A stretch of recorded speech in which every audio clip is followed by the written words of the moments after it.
Assalamualaikum warahmatullahi wabarakatuh. Izinkan kelompok kami mempresentasikan tugas kelompok mini proposal. Anggota kelompok terdiri dari Fahmi Nur Hanifah, Hilda Wahyu Wardini, dan saya sendiri Muhammad Fadil Ihsani. Judul mini proposal dari kelompok kami yaitu Pengaruh Persepsi Kualitas Pelayanan dan Bagi Hasil Terhadap Minat Masyarakat Menjadi Nasabah Bank Syariah yang ditulis oleh Sri Wahyuni.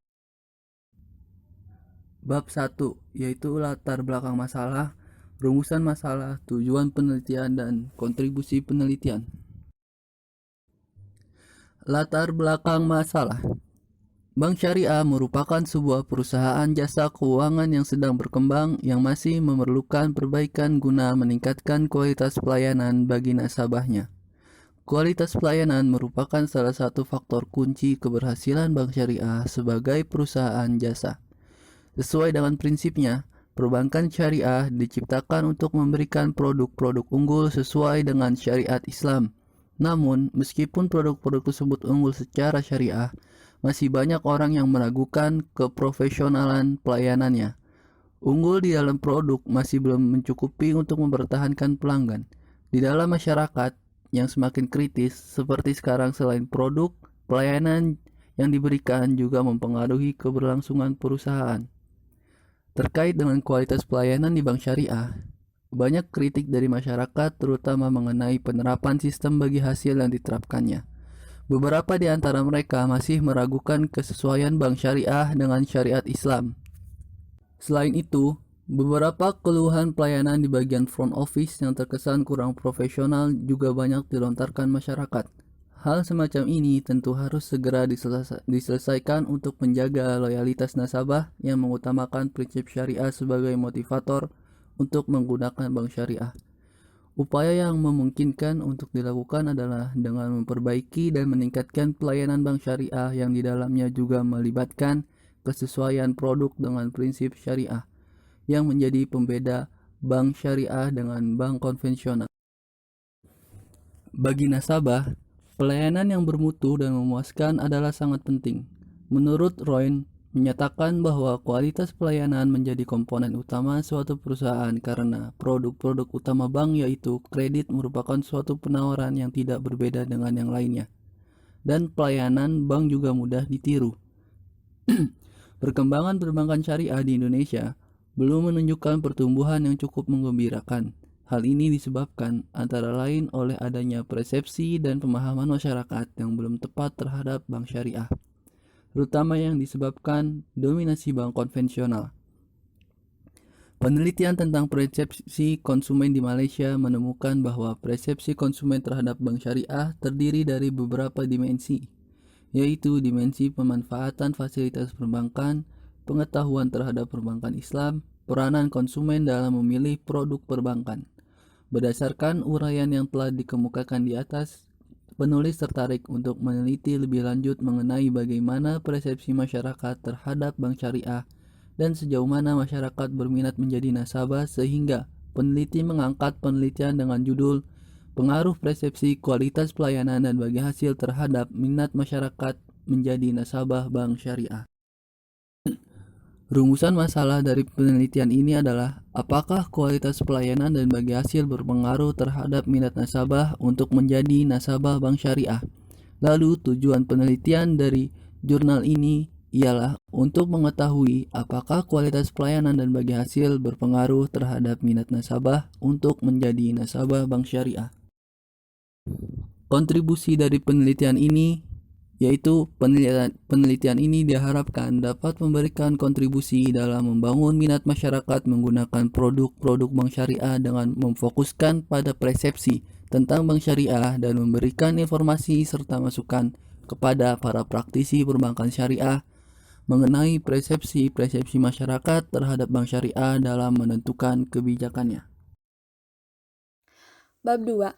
Dalam bab 2 membahas tentang kerangka teori, kajian atau tinjauan pustaka, dan hipotesis. Kerangka teori.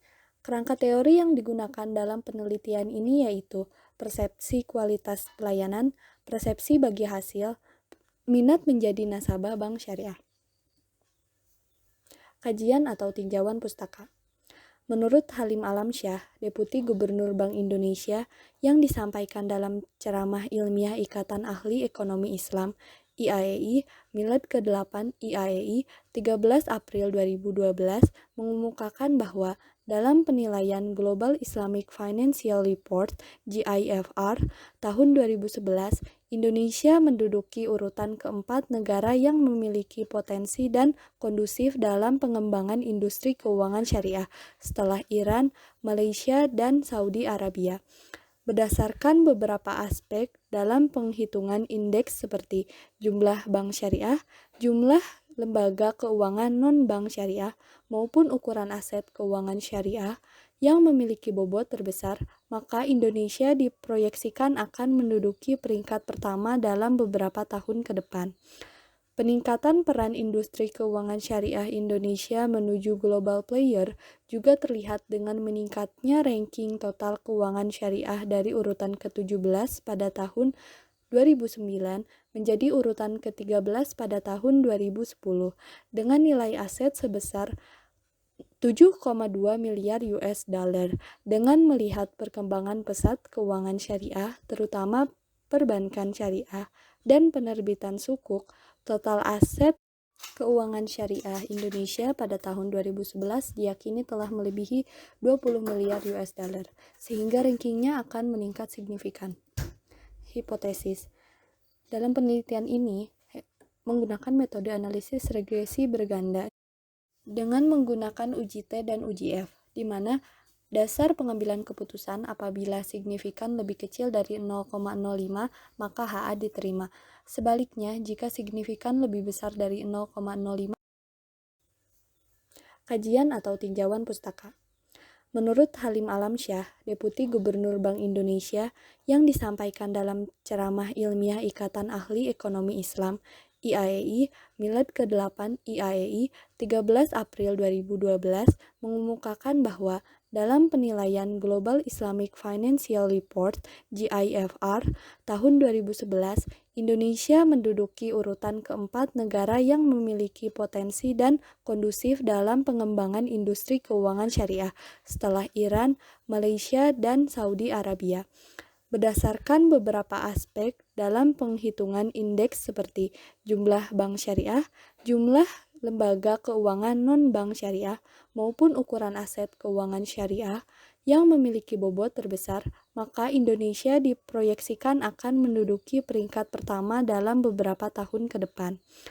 Peningkatan peran industri keuangan syariah Indonesia menuju global player juga terlihat dengan meningkatnya ranking total keuangan syariah dari urutan ke-17 pada tahun 2009 menjadi urutan ke-13 pada tahun 2010 dengan nilai aset sebesar 7,2 miliar US dollar.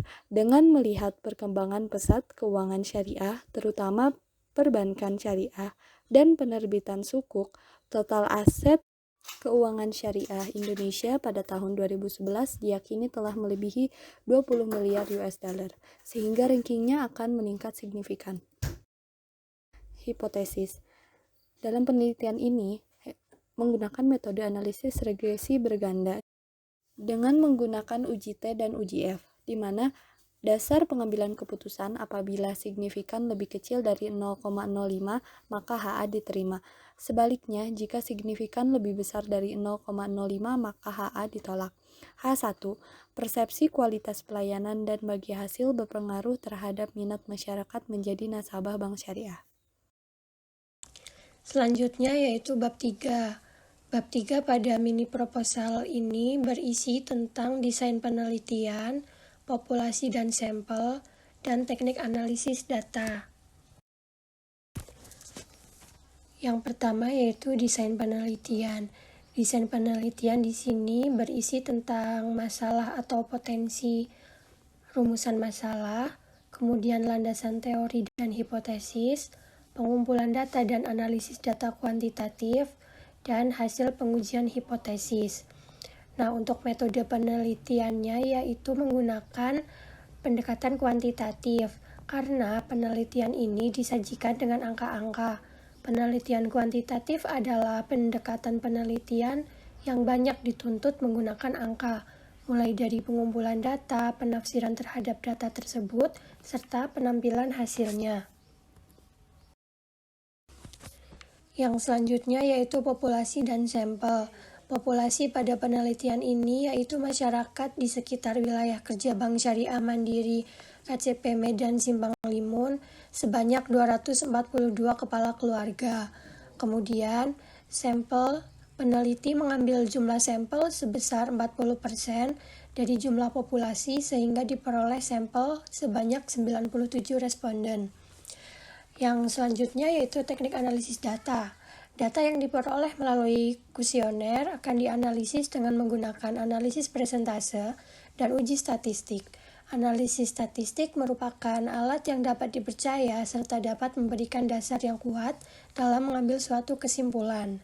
Nah, untuk menganalisis data dilakukan berbagai tahapan-tahapan pengujian, yaitu uji validitas, uji reliabilitas, analisa deskriptif, uji asumsi klasik, uji hipotesis, analisa regresi, koefisien determinasi, dan definisi operasional.